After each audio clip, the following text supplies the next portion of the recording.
Alright, this is a little bit of a fun video, something I haven't done previously, but I thought it'd be kind of fun. Now, I'm obviously pretty late to talking about and giving my opinion on the release of Dwayne Haskins, but I've seen so many videos, I'm sure you guys have as well. I didn't really feel like making one of those types of videos, so we're going to do something fun. We're going to see what trolls have been saying about Dwayne Haskins. Now, again, I would just like to say I know this involves a man's livelihood, his future, but let's face it, he's owed $4 million.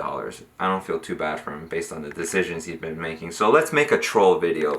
I'm a huge fan of Pat McAfee and the Pat McAfee Show and his staff, and AJ Hawk that's typically on there. And I was watching one of his videos on Dwayne Haskins being released, and I was looking at the comments, and they were hilarious, so I thought I would do this video instead. So let's take a look at some of the funny comments that have appeared underneath. So Aubrey Smith said, "Adult ballet is henceforth a part of my vocabulary."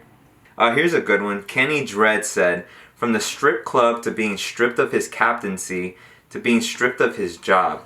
Damn. Haskins practically naked." Alright, here's one from Brad Lamb. "His coach has cancer and he's running around being completely irresponsible in strip clubs with no masks. Of course he's getting cut." Yeah, listen, if my life is on the line and I'm fighting cancer, the last thing I need is some young punk possibly giving me COVID that could basically kill me. Yeah, you are gonna get cut. Wow, here's one.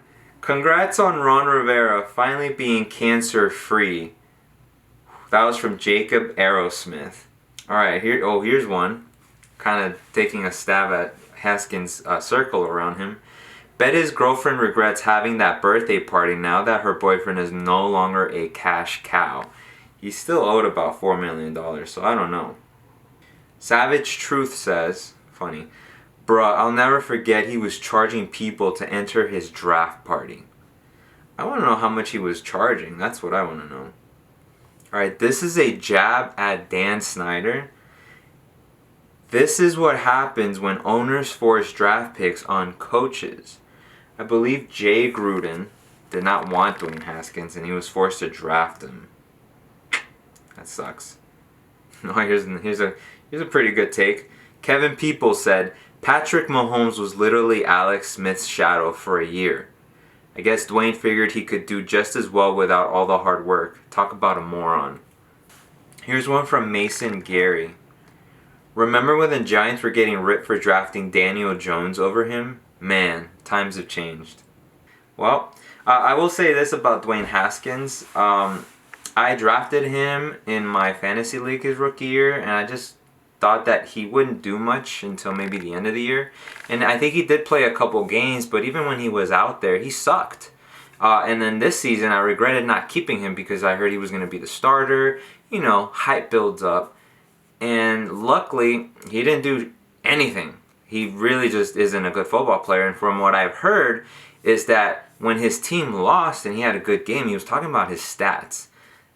That's not a red flag. That's immediately letting you know, hey, this guy, watch him for a bit, see if he's good or not. I mean, but did you not see signs before that he had an ego, that he was selfish?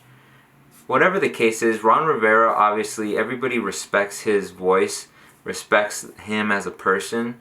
And for him to cut Dwayne Haskins, I see it very difficult for another team to sign him and have real expectations for him. I think he would be a project, similar to what Josh Gordon has become. They'll take a risk. If it's not worth it, he'll get cut. I think he's now going to go into the Ryan Leafs, the Jamarcus Russells, but not even that because he wasn't even a high draft pick. So he's just going to be a forgotten name that nobody will talk about this time next year if he's not on an NFL roster.